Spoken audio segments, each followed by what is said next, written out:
All right, so we're going to give this bedtime story thing a shot. We're going to start with Alice's Adventures in Wonderland, and we'll see where it goes from there. Nothing ventured, blah, blah, blah. All right. Alice in Wonderland by Lewis Carroll, illustrated by John Tenniel.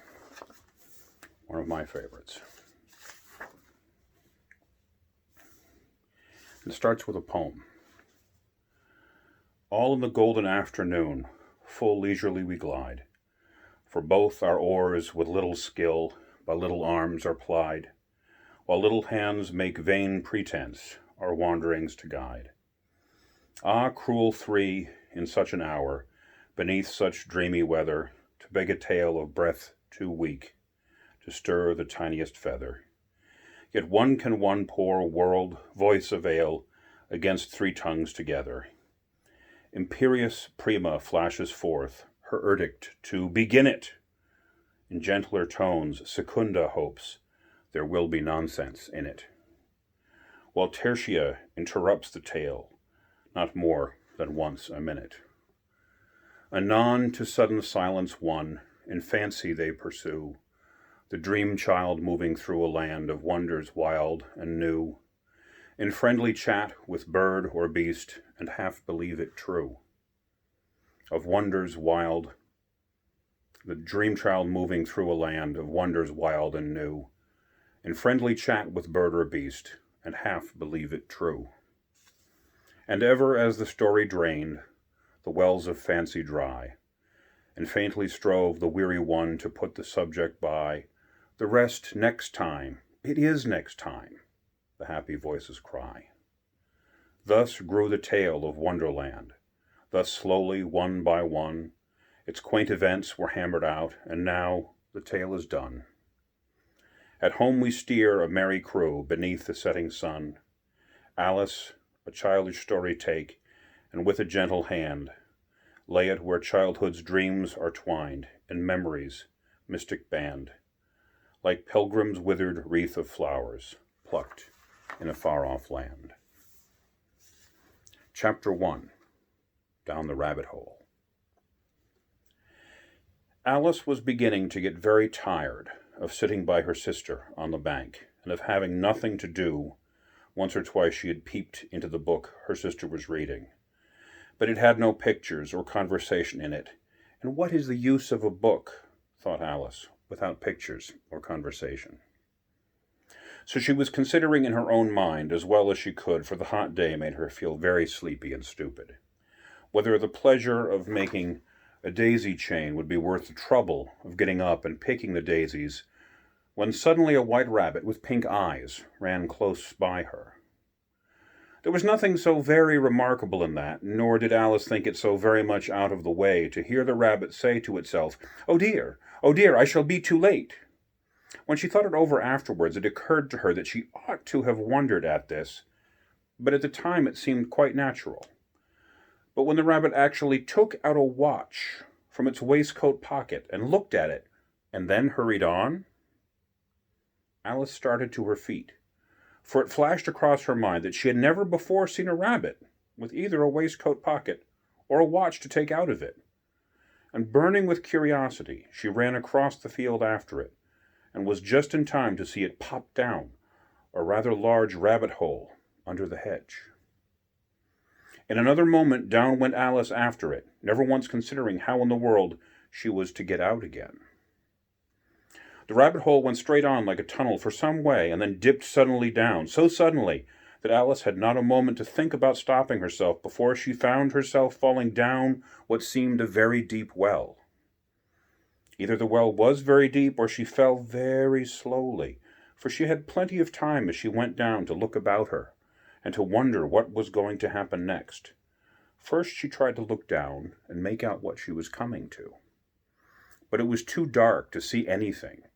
Then she looked at the sides of the well, and noticed they were filled with cupboards and bookshelves. Here and there she saw maps and pictures upon pegs.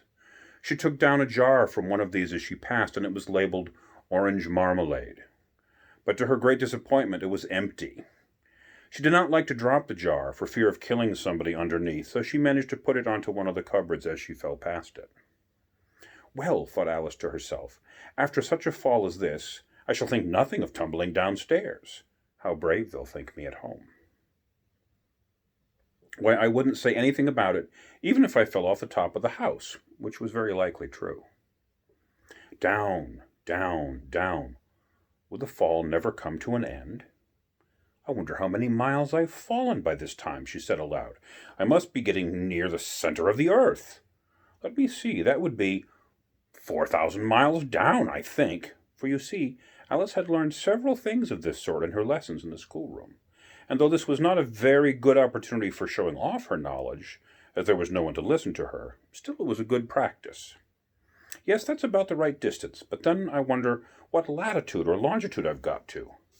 Alice had not the slightest idea what latitude was, or longitude either, but she thought they were nice grand words to say. Presently she began again.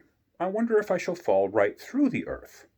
How funny it'll seem to come out among the people that walk with their heads downward. The antipathies, I think.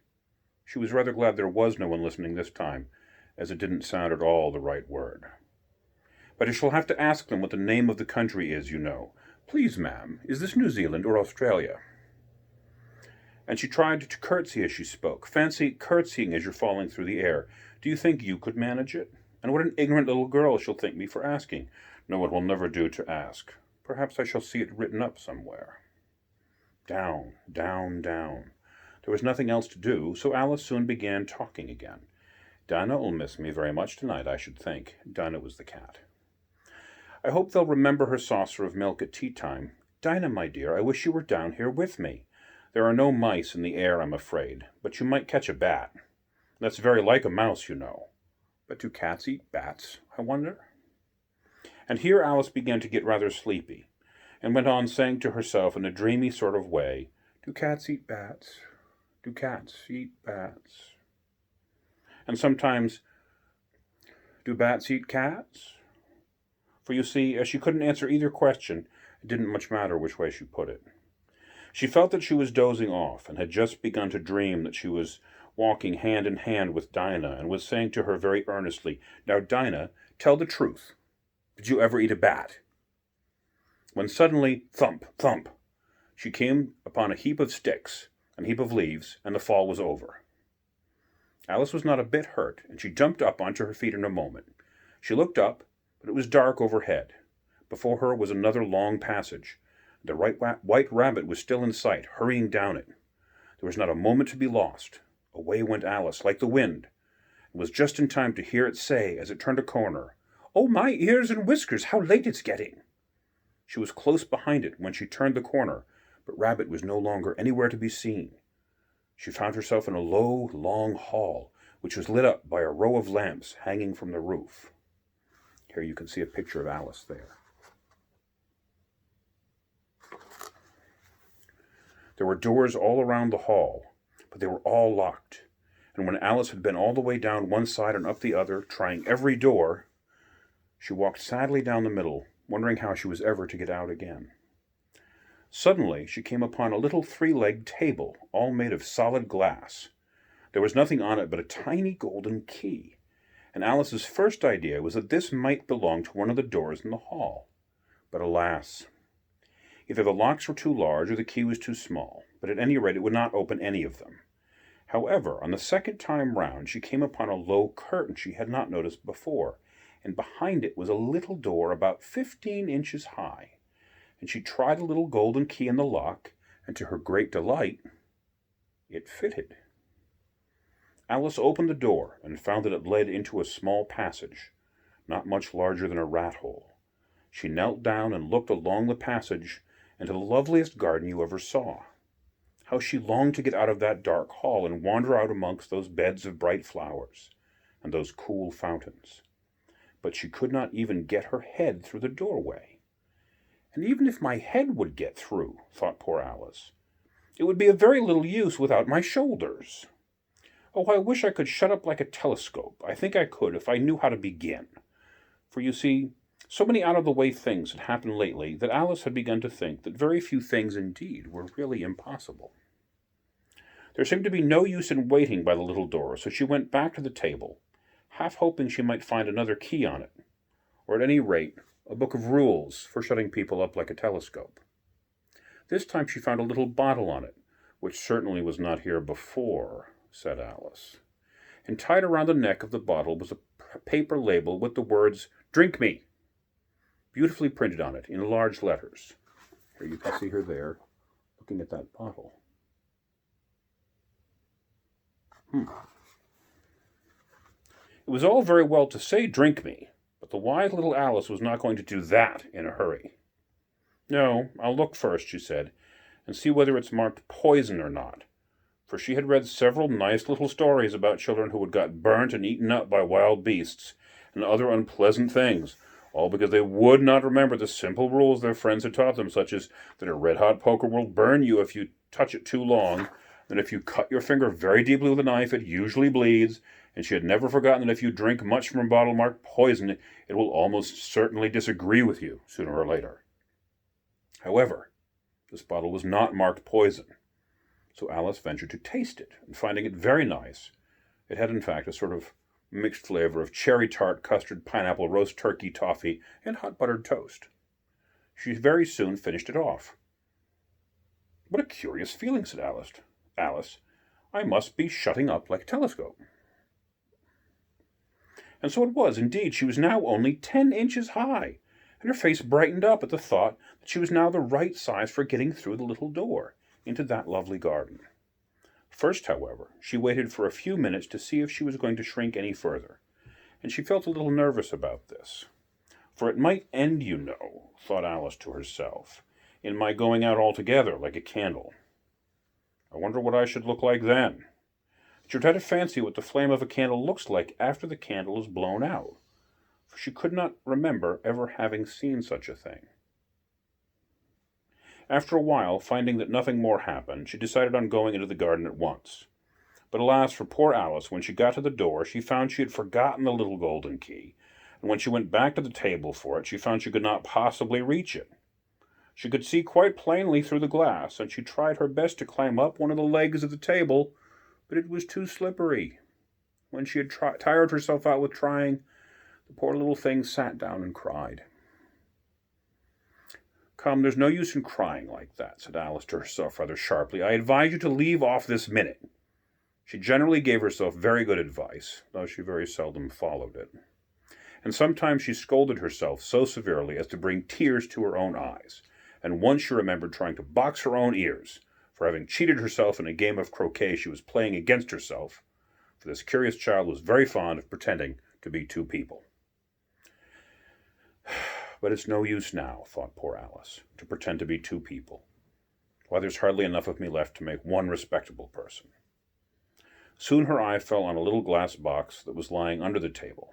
She opened it and found in it a very small cake, which the words "Eat me" were beautifully marked in currants. "Well, I'll eat it," said Alice. "And if it makes me grow larger, I can reach the key. If it makes me grow smaller, I can creep under the door. So either way I'll get into the garden, and I don't care which happens." She ate a little bit and anxiously thought to herself, which way, holding her hand on the top of her head to feel whether it was growing. She was quite surprised to find that she remained the same size. To be sure, this is generally what happens when one eats cake, but Alice had got so much into the way of expecting nothing but out of the ordinary things to happen that it seemed quite dull and stupid for life to go on in the common way. So she set to work, and very soon had finished off all the cake. That's the end of chapter 1. I guess we'll do chapter 2 tomorrow night. So, that's it for tonight. Try to be useful tomorrow. If you can't be useful, be kind. If you don't have enough energy for that, try listening. And if you don't have enough energy for listening, be still. Good night.